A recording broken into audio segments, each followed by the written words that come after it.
let me just say this. I thought I was doing everything right to lose weight. I was eating clean, exercising like my life depended on it, and still I looked in the mirror like, oh cool, like why am I still puffy?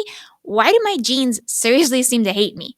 Turns out I wasn't failing, I was just making 3 massive mistakes that were wrecking my metabolism. And the worst part, everyone online is still telling you to do these things.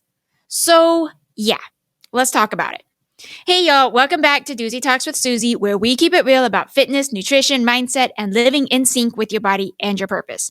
Today, I'm breaking down the 3 weight loss mistakes that made me bloated, inflamed, and just feeling stuck.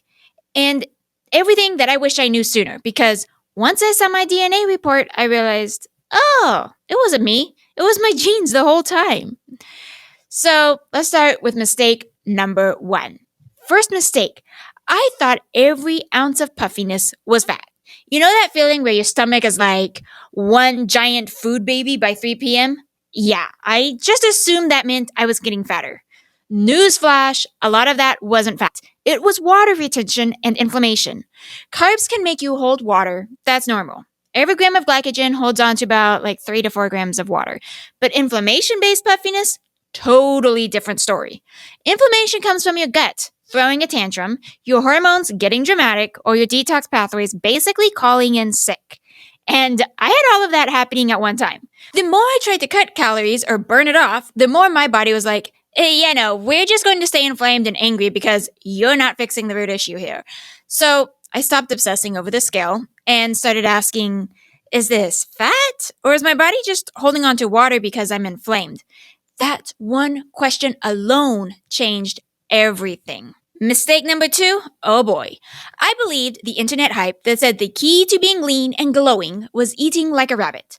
So I went all in. Salads, oats, beans, every vegetable known to mankind. And I thought I was doing myself a favor. Instead, I just looked like I was 6 months pregnant after every meal because of all that bloating. And here's what I didn't know. My genes, like CBS and MTHFR, make it harder for me to process the sulfur compounds and certain plant toxins like lectins. My gut diversity was already low and had some issues, so all that fiber and clean eating just made the bad bacteria throw a party. And bloating? Yeah, that was my body literally saying, girl, stop, just stop. I grew up thinking bloating and stomach pain were normal because everyone in my family had it. We were all eating and having stomach pain and indigestion. It was almost like a normal thing, so I didn't think anything of it for most of my life. Turns out, no, my body was screaming, these foods are not working for you.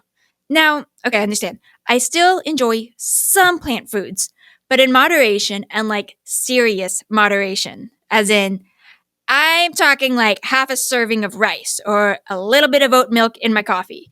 The difference, my stomach is calm, my energy is stable, and I'm not pretending to like the giant kale salads that hate me back. Mistake number 3 was basically me cosplaying as a dude in the gym. I was doing heavy lifting, HIIT, cardio, every day, all week.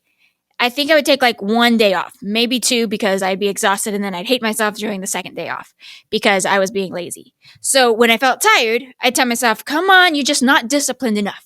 Turns out I wasn't lazy. I was burned out. Women's hormones don't respond the same way as men's. When you overtrain during the wrong time of your cycle, you spike the cortisol, you crash your energy, and, you guessed it, hold on to fat. Oh, and my genes?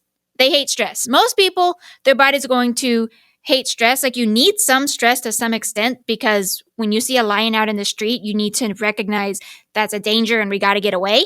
But my body just doesn't handle it well. Here's why.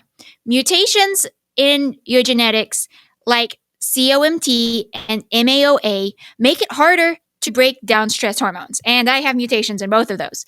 So all my hard work just left me wired, tired, and puffy. Now I train smarter, not harder. I train in sync with my cycle. And most of the time, I do zone 2 cardio for fat burning. And I'll strength train 4 times a week. Light strength training on the 5th day, maybe, if I feel up to it. And a lot of stretching. And it is working. I'm leaner now than when I was killing myself with the 2-hour gym sessions. And I'm telling you, the energy is coming back. So let's talk about it. What actually changed for me? I stopped guessing. I think that's the biggest one because there's so much out there on the internet about what works and what doesn't work. So I was finally able to stop guessing. I looked at my DNA and saw exactly what my body was reacting to and why and what I needed. I learned what foods to cut back on. Goodbye, daily broccoli and beans. How to fix my gut. Thank you, Saccharomyces boulardii and Fimdophilus probiotics. Everybody needs to be taking probiotics, and you need one that actually works for you because there are like millions of probiotics, and there are so many supplements out there. They're not all the same. They don't all work the same. So you got to find what your body actually needs because I would take a generic probiotic and I couldn't figure out why my body still like hated me. So I also eat for my genes, not someone else's diet plan that I found on Pinterest. I'm now eating my own diet plan that works with my body. And once I did that, my body started relaxing. The bloating went away and fat loss finally felt effortless, as did putting on muscle. Like that was really cool too. So if you're feeling stuck, like nothing is working, don't blame yourself. Your body isn't broken. It's just sending signals you haven't learned to read yet. If you want to know exactly what I changed to finally lose belly bloat and fat, go watch my next video. It'll be coming out soon. What finally helped me lose belly bloat and fat. It wasn't what I thought. And that's where I'll give you the full breakdown of what worked and why. Don't forget to like, subscribe, and share this with someone who is completely sick of all the diet stuff out there. This is Doozy Talks with Suzy, and trust me, we're just getting started.